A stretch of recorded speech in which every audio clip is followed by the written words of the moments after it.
This is the Process Shot. I'm Michael. I sleep in a haunted movie theater, and I have a review of Nomadland, the 2020 docufiction drama directed by Chloé Zhao. Set in the aftermath of the Great Recession, the film follows a 60-something woman named Fern, who, when between temporary work positions, travels the country while living out of a van. Along the way, we meet others like her, and after a meetup, she befriends a few of these other nomads.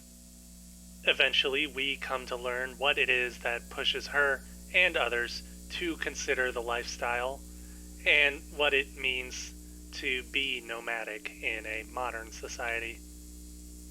The story of the film is very, very loose, choosing not to follow a traditional narrative, but instead following Fern through her travels without a hard or defined story.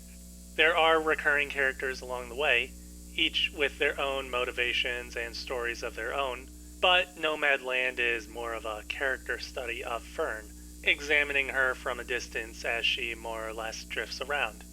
It's reflective of her character, never staying in one place for too long, and never being afraid to move on to somewhere new. This isn't to say that there isn't a story to be had, but it comes through later in the film and through Fern's own character arc. There are some hints of this arc beforehand, but it's mostly closer to the end that it really becomes apparent. And while it would have been nice if there was something a bit more consistent throughout the film, it's not necessarily a negative against the whole. Going hand in hand with the loose narrative and its steady pacing is the cinematography of Nomadland. Much of the film is shot wide, highlighting the expanses of natural landscapes and scenery, and further applying a sense of scale when put up against the characters or other objects in the frame. It allows the beauty of the countryside, empty as it can be, to come through with its implications of the unknown and promise of new adventure.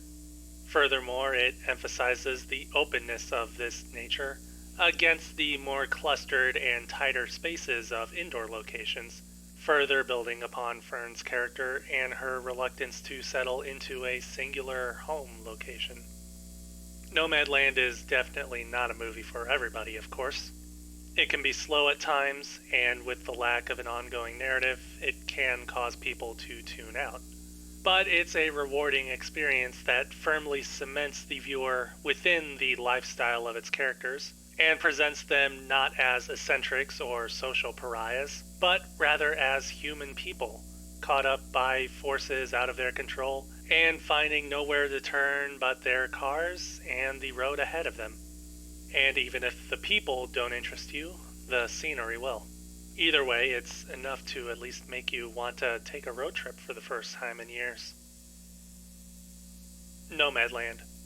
Chloé Zhao, 2020. 4.5 stars.